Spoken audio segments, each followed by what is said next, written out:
আসসালামু আলাইকুম রহমতুল্লাহি ওবারাকাতু। শিক্ষা সবার জন্য এর পক্ষ থেকে সবাইকে জানাচ্ছি আন্তরিক শুভেচ্ছা ও অভিনন্দন। আজকে আমি পঞ্চম শ্রেণীর গণিত বইয়ের অনুসরণী 5 এর 37 পৃষ্ঠা থেকে 6 নং যে সমস্যাটি আছে তা কিভাবে সমাধান করতে হবে তা দেখিয়ে দেব। কাজেই সম্পূর্ণ ভিডিওটি দেখলে 6 নং সমস্যাটি কিভাবে সমাধান করতে হবে তা জানতে পারবে ইনশাল্লাহ। 6 নং সমস্যাটি হচ্ছে, কোনো স্থানে 10 জনের বেশি শিক্ষার্থী আছে। একজন শিক্ষক 42টি কলা, 84টি বিস্কুট এবং 105টি চকলেট কোনো অবশিষ্ট না রেখে শিক্ষার্থীদের মধ্যে সমানভাবে ভাগ করে দিতে চান। কতজন শিক্ষার্থীর মধ্যে শিক্ষক কলা, বিস্কিট এবং চকলেট ভাগ করে দিতে পারবে? অর্থাৎ আমাদের এই সমস্যার মধ্যে বলা হচ্ছে যে একজন শিক্ষক তার শিক্ষার্থীদের মধ্যে, এখানে বলা আছে 10 জনের বেশি, 10 জনের বেশি হতে পারে 12 জন, 15 জন, 20 জন, 10-এর বেশি হতে হবে কিন্তু কম না। তাহলে শিক্ষক বলছে যে 42টি কলা এবং 84টি বিস্কিট এবং 105টি চকলেট সমানভাবে ভাগ করে দিব। উনি বলতে চাচ্ছে একজন শিক্ষার্থী যদি 2টি কলা পায়, 3টি বিস্কিট পায়, 5টি চকলেট পায়, অন্য আরেকজন শিক্ষার্থী 2টি কলা, তারপরে 3টি বিস্কুট এবং 5টি চকলেট পাবে। অর্থাৎ একজন যা পাবে অন্যজন তা পাবে। অর্থাৎ 10 জনের বেশি যে যতগুলো শিক্ষার্থী আছে সবাই সমান হারে পাবে, বিস্কুট, কলা এবং চকলেট সমান হারে পাবে।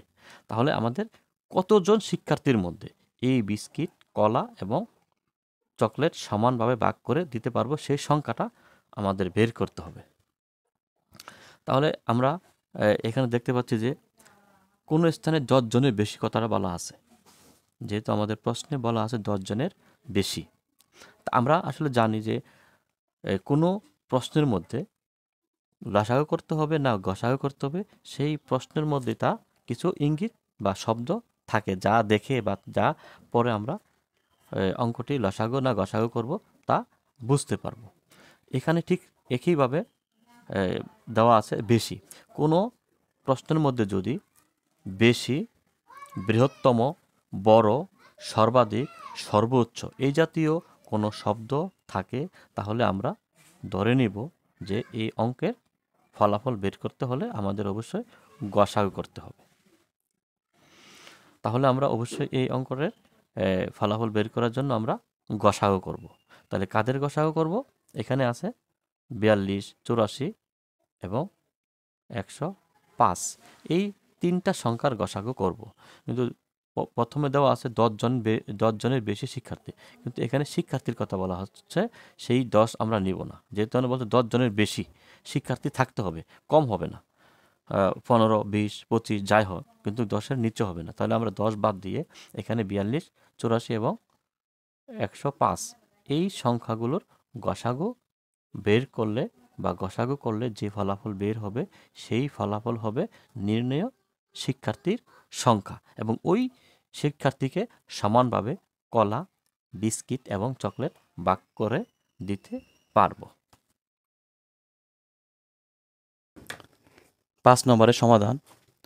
42, 84 এবং 105 এর গসাগু যত হবে, শিক্ষক ততজন শিক্ষার্থীর মধ্যে কলা, বিস্কিট এবং চকলেট সমানভাবে ভাগ করে দিতে পারবে। তাহলে সুতরাং 42, 84 ও 105 এর গসাগু হবে, এখানে আমরা গসাগুটা করব মৌলিক উৎপাদকের সাহায্যে। তাহলে মৌলিক উৎপাদকের সাহায্যে যদি আমরা গসাগু করি, তাহলে দেখা যাচ্ছে যে এখানে 42, 84 এবং 105। তাহলে এখানে মৌলিক সংখ্যা সবচেয়ে ছোট হচ্ছে 2। তাহলে 2 দিয়ে আমরা 105কে ভাগ করতে পারি না। 2 এর পরে মৌলিক সংখ্যা হচ্ছে 3। 3কে গিয়ে আমরা ভাগ করে দেখি, যেমন 105কে ভাগ করলে 42কে ভাগ করলে 3 4 3 একে 3, 3 4 12, অর্থাৎ 14 বার যাবে 42-এর মধ্যে। 3 14 42। এবং 84কে যদি আমরা দেখি, 3 দুগুণে 6 এবং থাকতেছে 2, 24, 3 8 24, তাহলে 28 দিয়ে যাবে। এখন আছে 105, তাহলে 3 দিয়ে 105কে ভাগ করলে 3 3 9 থাকতেছে 1, 5 3 5 15, তাহলে 35। তাহলে আমরা এখানে 35 পাচ্ছি। তাহলে 3 দিয়ে 3টা সংখ্যাকে আমরা গসাগু করতে ভাগ করতে পারি। তাহলে আছে কত? 3টা করলে 3 × 14 = 42, 3 × 28 = 84, আর 3 35 = 105, 105। তাহলে এখন আমরা এটা গেল 3 দিয়ে। এখন আমরা এই যে 14, 28 এবং 35কে আমরা 5 দিয়ে করতে পারবো না, যেহেতু এখানে 14কে যায় না এবং 28কেও যায় না। 5 দিয়ে এবং 7 দিয়ে যায়। তাহলে 7 দুগুণে 14, 4 × 7 = 28, 5 × 7 = 35। তাহলে 7 দিয়ে আমরা ভাগ করতে পারছি। এখন আছে 2 এবং 4, 5। এখানে এই 5 হচ্ছে একটা বিজোড় সংখ্যা, আর এটা হচ্ছে এটাও জোড় সংখ্যা মৌলিক, এটাও বেজোড় সংখ্যা মৌলিক। কিন্তু 4 দিয়ে ভাগ করা যায় না। তাহলে এখানে দেখা যাচ্ছে কি আমাদের 2 দিয়েও ভাগ করা যাবে না, 4 দিয়েও যাবে না, 5 দিয়েও যাবে না। তাহলে সুতরাং আমরা বলছি যদি ঘষাগুর ক্ষেত্রে যেই সংখ্যাগুলোকে উৎপাদক করা যায় সেই সংখ্যাগুলা ভাগ করব এবং সেই সংখ্যাগুলিকে আমরা গুণ করব। তাহলে আমরা 3 এবং 7 এই যে শুধু এগুলো, আর লসাগুর ক্ষেত্রে এই যে এগুলো যেটা উৎপাদক করছি সেগুলো এবং বাকি যেগুলো করতে পারেনি সেগুলো সবগুলাকে এখন শুধু আমরা 3 এবং 7কে গুণ করব। তাহলে নির্ণেয় গসাগু 3 এই যে আর গুণ 7, এই দুইটা সংখ্যার গুণ করলে আমরা আছে কত? 21। অর্থাৎ গসাগুর ক্ষেত্রে আমরা দুইটা সংখ্যা করি, যেগুলো সংখ্যা দিয়ে আমরা ভাগ করতে পারছি সেই সংখ্যাগুলো গুণ করব, আর লসাগুর ক্ষেত্রে সবগুলাকে গুণ করব। তাহলে সুতরাং আমাদের গসাগু হচ্ছে 21। তাহলে নির্ণেয় 21 জন শিক্ষার্থী, 21 জন শিক্ষার্থীকে শিক্ষক কলা, বিস্কুট এবং চকলেট সমানভাবে ভাগ করে দিতে পারবে। তাহলে আমাদের উত্তরটা হচ্ছে 21।